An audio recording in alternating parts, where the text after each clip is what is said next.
All right, so I am Jessica McAdams. I'm the Vice President currently of the UNO Audubon Student Conservation Chapter. I am a Noyce Science Scholar, so I get money from the Noyce program through National Science Foundation, and they pay me to go to school. I'm also a Brooks Academic Scholar this year, and I'm pursuing my post-baccalaureate in environmental studies and getting a secondary science education endorsement. I am currently certified to teach in Nebraska, but I'm not doing that right now. It's just not the time for it. And then just something fun about me, I've always been involved in field work ever since I was small. I'm a fieldwork fiend for life. So University of Nebraska at Omaha Student Conservation Chapter, we're UNO Ask for short because it's a mouthful to say. It's a lot. We're brand new. We started in fall of 2019, so just this last year. We're a year old. And we're mostly student-led. We do have a faculty advisor. We work with UNO. We work with Audubon Society of Omaha. We work with National, but our chapter itself is student-led. So everything we do does have to get overhead approval, but it's all us. And we're a conservation-focused group. We're also the first and only Audubon on campus chapter as of today. And we're all about offering students opportunities for field work, opportunities for networking, everything. Our team is comprised of a bunch of different organizations, like I said before. So we've got our faculty advisor, Dr. John McCarty. We've got our national Audubon people for Audubon on campus, Diana Braithwaite and Gustavo Figueroa. We've also got our Audubon Society of Omaha people that we interact with regularly, Bob Wells and Michaela. And then our student leaders, Kaylee, myself, and Ashley. It's a lot of emails. It's a lot of making sure we're communicating. It's a lot, but it's fun, and we, work together to reach our goals, which is, all anybody wants to do. So what do we actually do? We hold monthly meetings. We used to do them on campus. Now we're doing them all virtually. We're trying to have them post to social media, but that doesn't always work. Technology is not always in our favor. But every month we have a guest speaker come, and it's somebody from the conservation field. So we're having people who go out and do environmental assessments or do surveys and monitoring, come and talk to students about what it's actually like to work in that field. We do conservation updates every month. We also try to get student engagement through group activities. So now we're doing Kahoots to have these kind of quiz battles about bird knowledge, and we try and have gifts or prizes at the end for whoever gets the most points. We also discuss our upcoming events, our opportunities, and our research events and projects. So on our projects, this year we started our window collision and prevention survey. We kicked this off before we actually started collecting the data with a social media event that didn't get as much attention as we wanted, but was still really good in the end. We did have student involvement.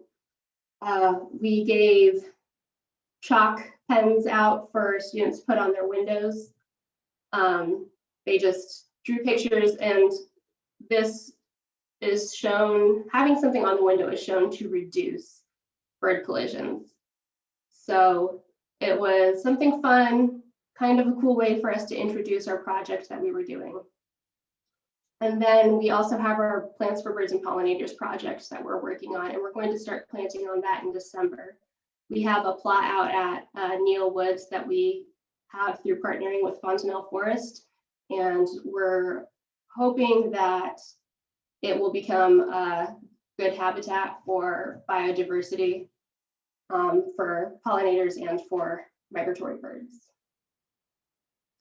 And then here's one of the submissions we had for our project. It was over 21 days that we actually collected the data once we started collecting our survey information. And this was all on UNO campus. We monitored 5 buildings. We picked certain times of the day so that it was consistent throughout during this small window of the migratory period. And we did see some signs of window strikes, but there wasn't enough for us to give this information to UNO. So we are planning on continuing this in the future.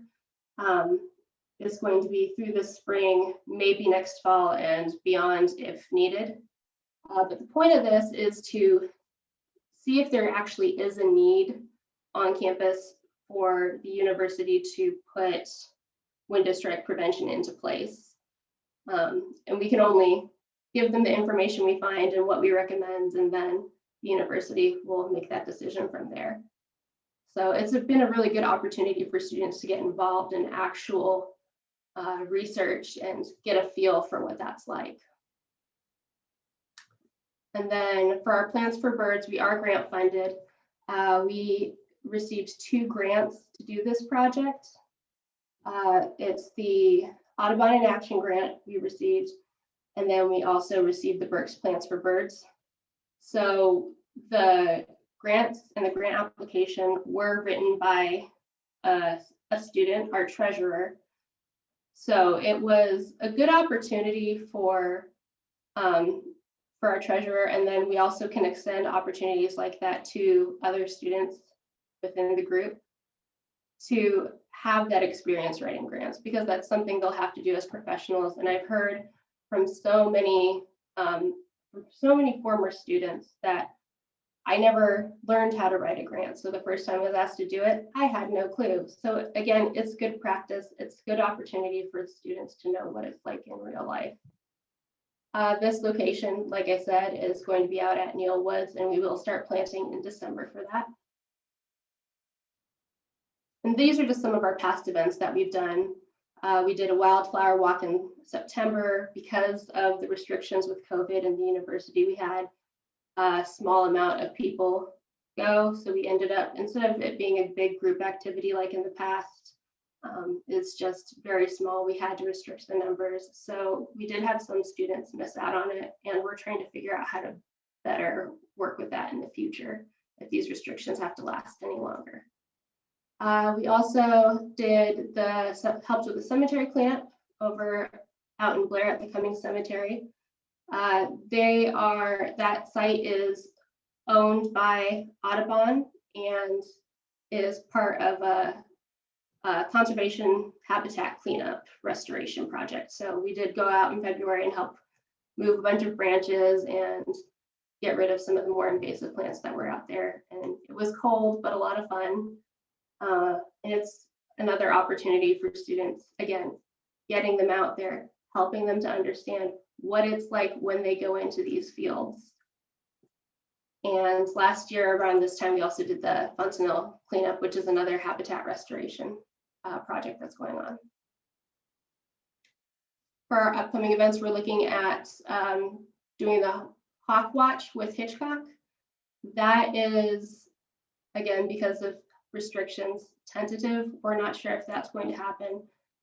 We're participating in the Christmas Bird Count as an organization this year, doing the seed planting, getting students out at staggered times so that everybody has an opportunity to participate in that. And starting 31st through November 1st, we do have some students who were offered volunteering hours to go and help Audubon Society of Omaha with the bird seed drive. And that's also something that we try and work with more, is getting students into the community and doing volunteer hours. So our group is sort of this all-encompassing thing. We want to get them the field experience. We want to get them out just to bird watch and do nature walks. We want to get them community service hours and their internship hours that are required. So we're just bringing all of this together to assist students with their future careers and their goals and show them what opportunities are available.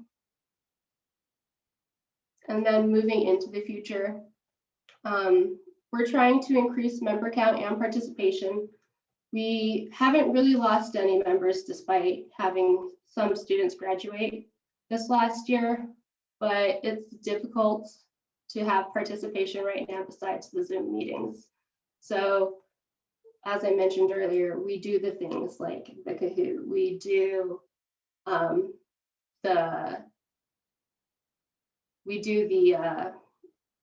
sorry, my brain's not working.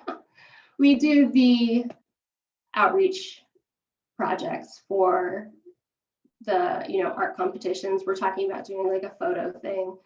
So just trying to find ways to get students involved, even though they're far away. We're also looking to continue to build our relationships with the groups we're working with, like Fontanelle and ASO, and maybe expanding to other organizations like Keep Omaha Beautiful, seeing just what we can do with them that meets our goals and our needs. We also do overlap projects with the UNO sustainability group that's on campus. We actually originally started out as kind of being a joint venture, but after the first meeting, went our separate ways just because it didn't seem like it was going to work out, even though we do have similar goals.